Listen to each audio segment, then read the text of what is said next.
America में इंतखाबी मुहिम का आज आखिरी रोज़ है और ईस्टर्न टाइम के मुताबिक रात 12 बजे इंतखाबी मुहिम इख्तिताम पजीर हो जाएगी और सदारती इलेक्शन के लिए पोलिंग कल होगी। तमाम तर तैयारियां मुकम्मल हैं। 24 करोड़ से जायद अफराद हक़ राय दही इस्तेमाल करेंगे, जबकि 7.5 करोड़ अफराद ने कबल अज़ वक्त वोटिंग के जरिए अपना वोट कास्ट कर लिया है। दुनिया की नज़रें अब स्विंग स्टेट्स पर मरकूज हैं। कमला हैरिस और डोनाल्ड ट्रंप की वोटर्स को मुतवज्जे करने के लिए एक दूसरे पर कड़ी तनकीद भी जारी है और डोनाल्ड ट्रंप फरमाते हैं कि तमाम अमरीकियों के लिए उम्मीद का पैगाम लेकर आया हूं और मंगल को आपके वोट से महंगाई का खात्मा करूंगा। कमला हैरिस ने जो है वो मुल्क को नुकसान पहुंचाया, हम इसे ठीक करेंगे। उन्होंने ये भी कहा कि कमला हैरिस अब पॉलिसी आइडियाज पेश कर रही हैं। 4 साल में ऐसा क्यों नहीं किया? पेंसिल्वेनिया में इलेक्शन के नताइज 5 नवंबर को नशर करने का डोनाल्ड ट्रंप ने मुतालबा भी कर दिया और कहा कि इतने पैसे खर्च हो गए, लेकिन खदशा है कि इलेक्शन के नताइज में 12 दिन की ताखीर हो सकती है। जबकि दूसरी जानिब कमला हैरिस का कहना है कि डोनाल्ड ट्रंप इक़्तिदार में आए तो मुल्क गैर मुस्तहकम हो जाएगा। ट्रंप के मौक़िफ़ से इत्तफाक ना करने का मतलब दुश्मनी है। ट्रंप मुखालिफिन को जेल में डालना चाहते हैं, लेकिन मैं सियासी मुखालिफिन के साथ बैठने पर तैयार हूं।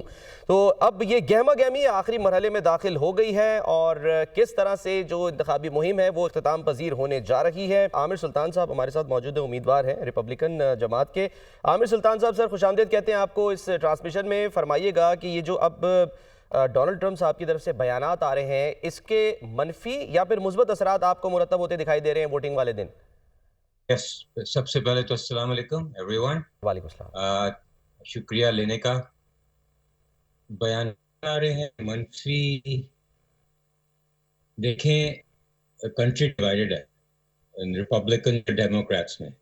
तो मेरे भी ये दोस्त भी कुछ फरमा रहे थे कि उनका कोई मेंटली कोई प्रॉब्लम उनको हो गया बिकॉज अटैक हुआ है। ऐसा कुछ नहीं है उनका। अगर आप पहला इलेक्शन देखें वो भी वो स्टोलन।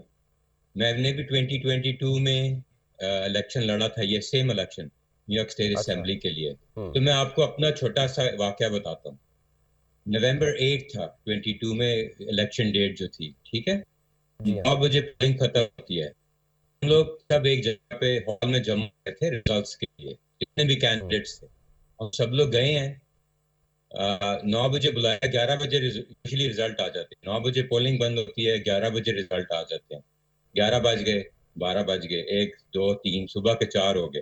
फिर हमें कहते हैं आप लोग घर जाएं, रिजल्ट कोई नहीं आएगा। अब मैं आपको बताता हूँ, 17 मशीनें हैं जिस काउंटी में मैं रहता हूँ, सफक काउंटी, लॉन्ग आइलैंड में। 17 काउंटिंग मशीन हैं, वो सारी की सारी डाउन थी, काउंटिंग ही नहीं हुई। सुबह तक रिजल्ट आते रहे, जब फाइनलाइज करने का टाइम आया तो सारी 17 मशीन डाउन हो गई और एक हफ्ते बाद रिजल्ट आया, सारा उल्टा पुल्टा हुआ था। हुआ होता ये है। और इन्होंने, मेरे बुजुर्ग ने ये भी कहा कि सिटीजनशिप एक्ट है और कोई फ्रॉड नहीं हो सकता।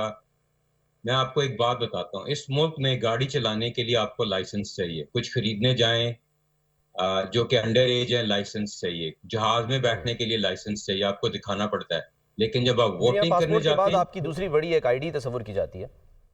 हाँ एग्जैक्टली, तो वो कोई लाइसेंस नहीं चेक करता अगर आप वोट डालने जाएं। तो ये क्यों? मतलब एक मुल्क का निजाम आप लोगों को दे रहे हो जिनका कोई पता नहीं है और आप उनसे ये चलवा रहे हो। सो ये फ्रॉड हुआ है 100%। मैं तो सर ठीक है, आप ये कह रहे हैं कि फ्रॉड हुआ, आपके मुताबिक फ्रॉड हुआ। अब उसके दायरे खिलाफ अदालतें वहां पे रुख किया जा सकता है, लेकिन सवाल ये है कि ये कैसे पता कि इस फ्रॉड का फायदा फला कैंडिडेट को हुआ? हाँ बिकॉज उसका, हाँ जी, उसका मैं वजह बताता हूँ। बिकॉज जो एब्सेंटी बैलेटिंग हुई है, जो मेल इन बैलेटिंग हुई है, वो प्राइमरीली डेमोक्रेट एरिया में हुई है और वो लोग नहीं। अब एक और इसमें एक एंगल है मैं आपको देना चाहता हूँ, जो इलीगल इमिग्रेशन का है। आपको पता है ये सदर्न बॉर्डर्स ओपन बॉर्डर है, यहाँ पे बेतहाशा लोग आ रहे हैं, millions and millions of people are coming.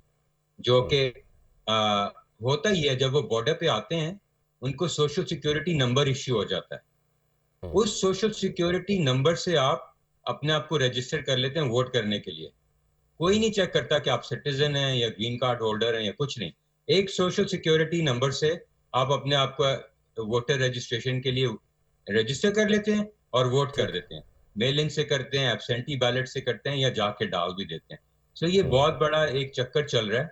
अच्छा, इसी को काउंटर करने के लिए एक्चुअली दोनों पार्टियों ने 100 150 लॉयर्स हायर किए हैं, जो कि इसके बाद आई थिंक नवंबर 5 के बाद काफी लॉ सूट्स चलेंगे ये बैलेट्स को लेके। सो देखना होगा कि किसको सर ये जो कौन आपने लोग पॉइंट जो दिया आमिर सुल्तान साहब, सर आप साथ ही रहिएगा ठीक है। अच्छा आमिर सुल्तान साहब, सर जो अभी साजिद तारड़ साहब भी बात कर रहे थे कि वन पार्टी रूल की तरफ जो है वो मामला जा रहा है, आप इस बात से एग्री करते हैं?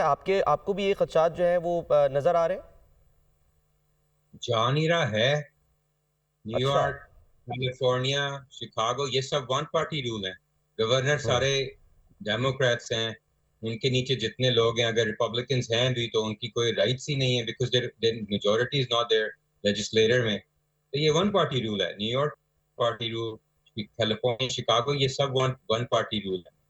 सिर्फ कांग्रेस है रिपब्लिकन के पास, सेनेट और असेंबली फ्लिप होने का चांस है इंशाल्लाह, और प्रेसिडेंसी भी फ्लिप हो जाएगी, आप देख लीजिएगा बहुत जल्दी।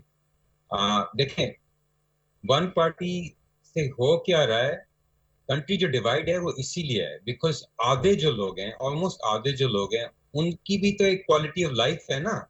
दे want to lead a life in a way they want to lead a life.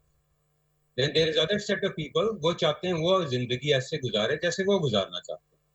अब वो वन पार्टी रूल से नुकसान ये हो रहा है कि जो एक साइड है, जो पावर में है, वो सब अपनी खुशी के लिए या जो उनको सूट करता है वो सारे लॉज इंप्लीमेंट करते जा रहे हैं।